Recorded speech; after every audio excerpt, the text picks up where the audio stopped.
I'm milling about with Barry Alexander Brown, and he is director of Son of the South. Hi, Barry. Hey, sorry. I gotta look for my glasses too. Not that I can see without them, but You want to get a good look at my backdrop.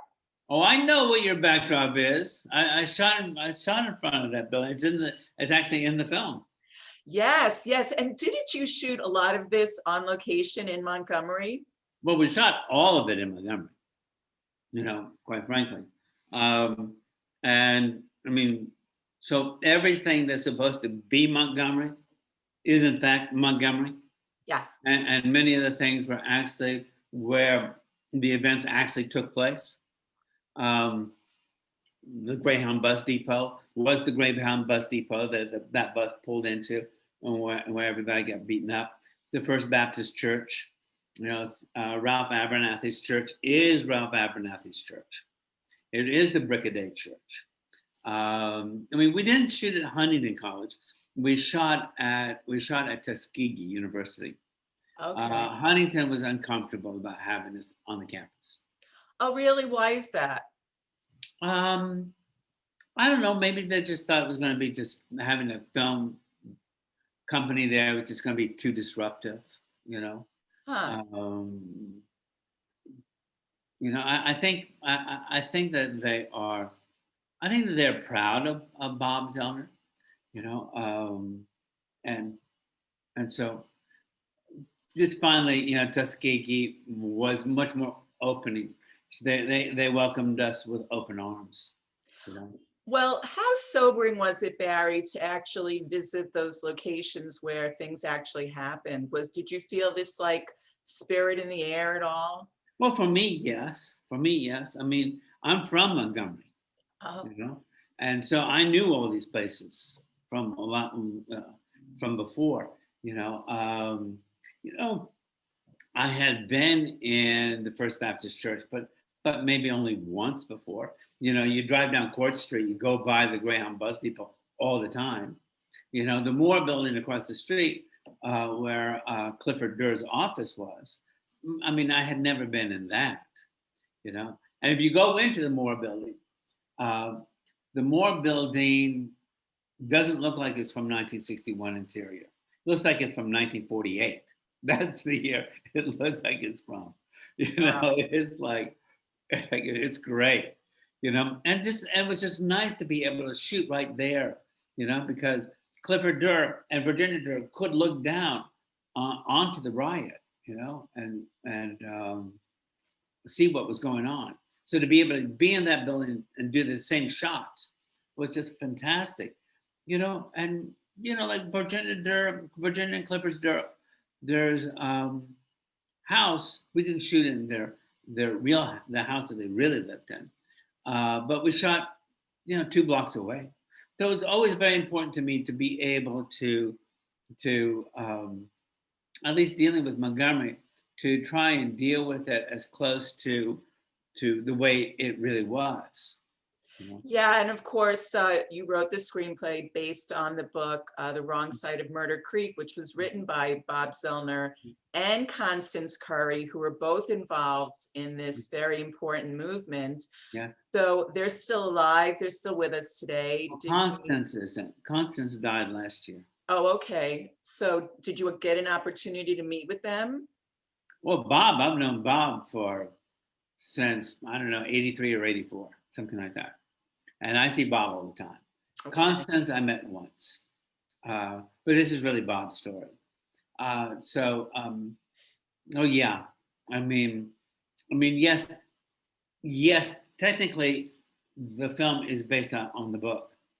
And certainly it could be, but I also based so much of the script on the stories that Bob told me over the years.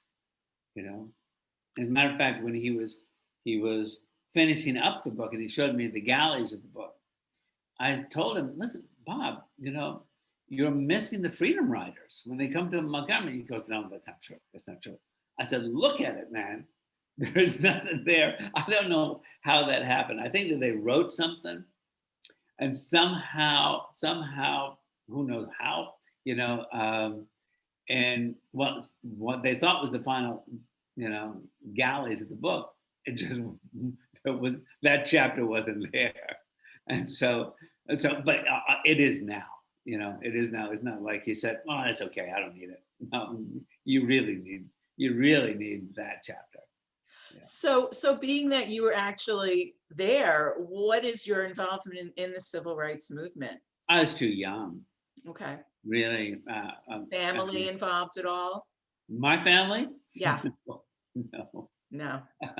I'm laughing because there's, I mean, nobody in my family did anything horrible to anybody, not that I know of, and I certainly would have heard something, I think, somewhere along the line.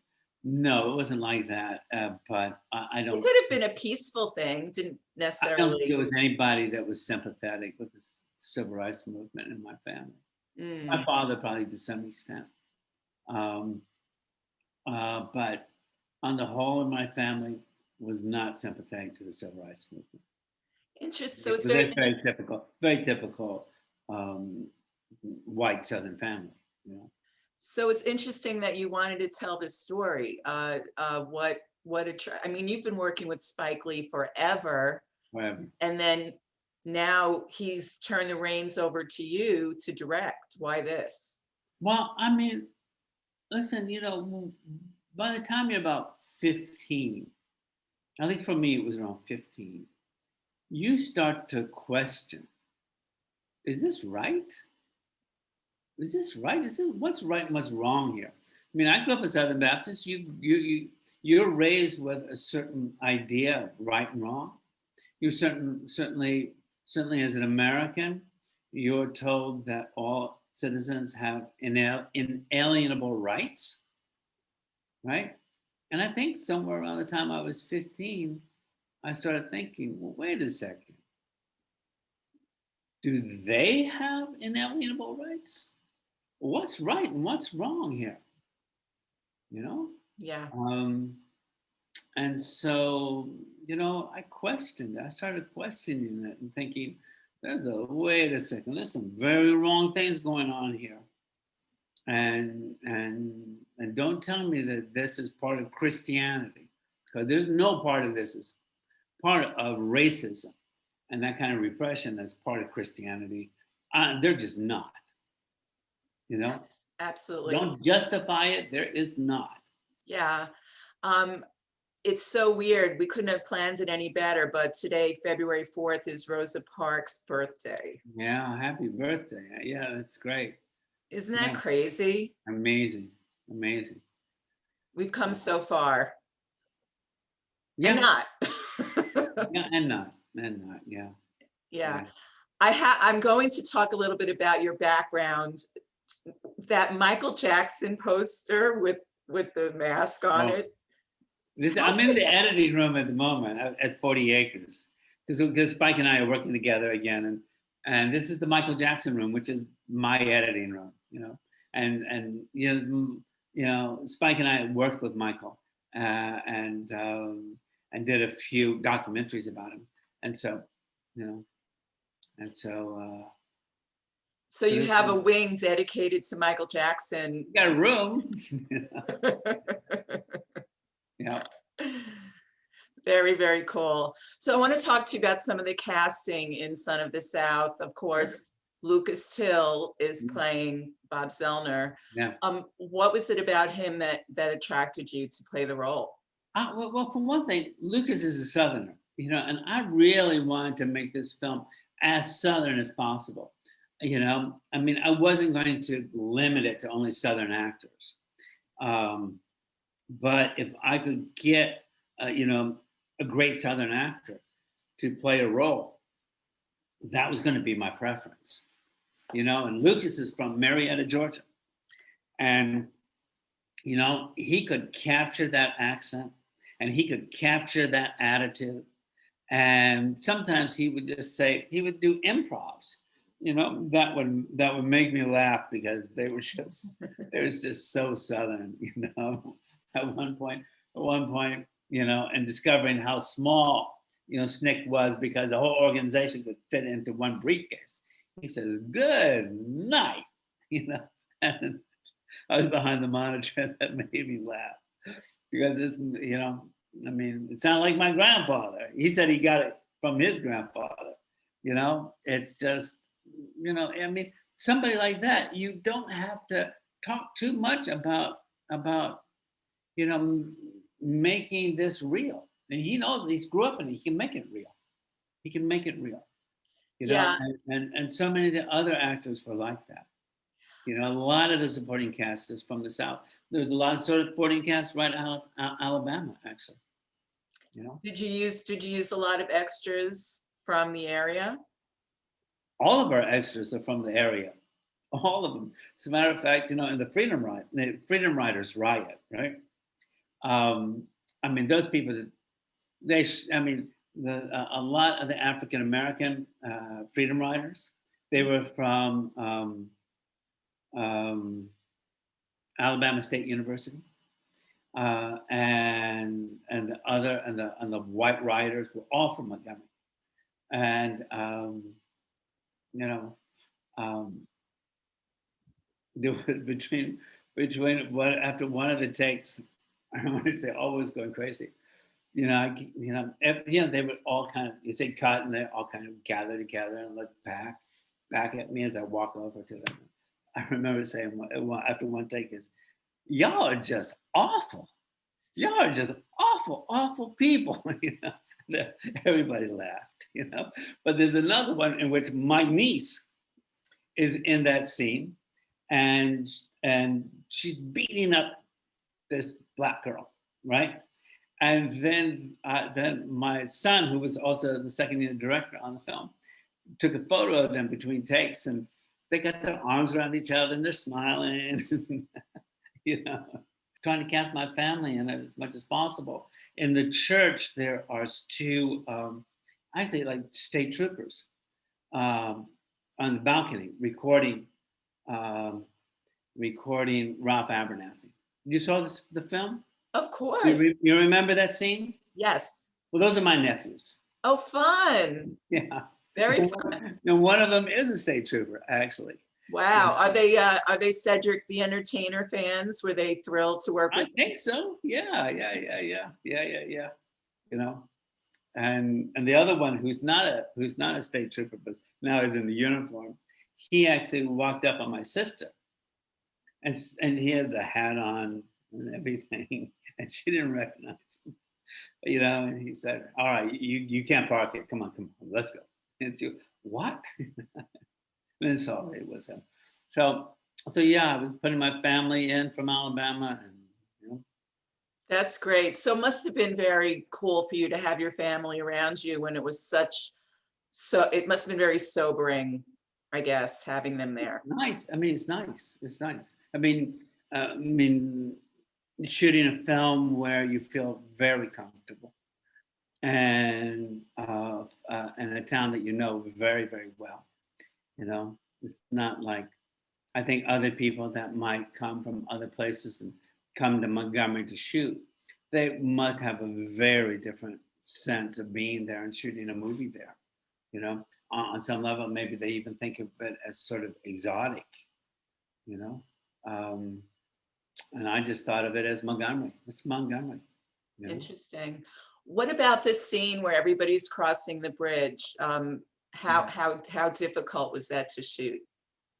uh, that wasn't so difficult to shoot. We had a very finite amount of time because they could only close that bridge for a certain amount of time. Oh, I bet. You know, I mean, it's a major thoroughfare in Wetumpka, which is right outside of Montgomery, and so we really had to. I mean, it was like we have to get through this. We got to get through this scene. It's a scene that I would have liked to taken a day to shoot, and we really had, I think, 3 hours to shoot. So it had to be like this. But a lot of the film was like that because we didn't have the money, we didn't have the time for the luxury of being able to slow up and really, you know, shoot it at a more leisurely pace. But I still didn't want to not get what I wanted. You know, I still wanted to get something that was cinematic and something that looked great. Yes, you did accomplish that. And I'm wondering, what do you want audiences to come away with after seeing I would like people to be inspired by the movie. it? You know, I like people to feel like they've been brought into the South of 1961 and really feel like you were there. I want people to understand that you know, the diehard racists were people too. You know, they're not. They can do monstrous things, horrible, monstrous things, but they are in themselves maybe not monsters. You know, and if you look back, you know, Governor Patterson, who is, I show a clip of in the film, you know, saying something really, you know, pretty bad. You know, these people, basically he's saying these people came in and they got what they deserved, basically. They're the ones stirring everything up. Well, you know, he has had a huge change of heart, you know, and you know, you can change the hearts and minds of people. And that's what we're trying to do here. You know, not destroy people, not to crush them, you know, and say, well, you know, we want to change hearts and minds, because that's where you gain something, really gain something. Yeah, I feel like it's a cautionary tale under the guise of entertainment. Yeah. Good. Well, I'm going to let you get back to work. What are you working on You there? you can go for another few minutes if you want. Have you wrapped up all your questions? For the most part, I think we got everything taken care of. Well, tell me. Oh, you know, thank you, Brian Dennehy. Oh yeah. Oh my goodness. Yeah. Was that his last role? That was Brian's last role, and you know, and Brian was, man, he was a trooper, because he wasn't in the best of health shooting that. Yeah, he looked sickly. You know, and yet, you know, there was a scene in which the Klan scene at Huntington College, which we actually shot at Tuskegee University, he had to come out and stand in the middle of the street, you know, and have a pretty long conversation with his grandson, you know, and wearing, I think that those robes were either thick cotton or they might even been wool, but that material is not light, and it was hot. Ooh. You know, and you know, he came out and somebody said, you know, one between some take and said one of the producers, E. Pomeranz, came to say, you know, can I take you over to the shade and sit you down? He goes, no, I'm good. He said, well, you look uncomfortable. And he said, I want to feel uncomfortable. This guy, meaning J.O. Zellner, is Bob's grandfather, he says, he was uncomfortable. He was uncomfortable in his own skin. And that's what I want to feel. I want to feel uncomfortable in my own skin, because he was. And I thought, wow, what an actor. And yeah, what a wonderful swan you know, song. he just delivered a performance that was so real, you know. Yeah, wonderful, wonderful. Well, I'm so happy to speak with you, Barry. Good to speak to you too. Have fun editing whatever you're working on now. I will. Okay. Say hi to Spike. Okay, I will. All right, take good care. Thank you.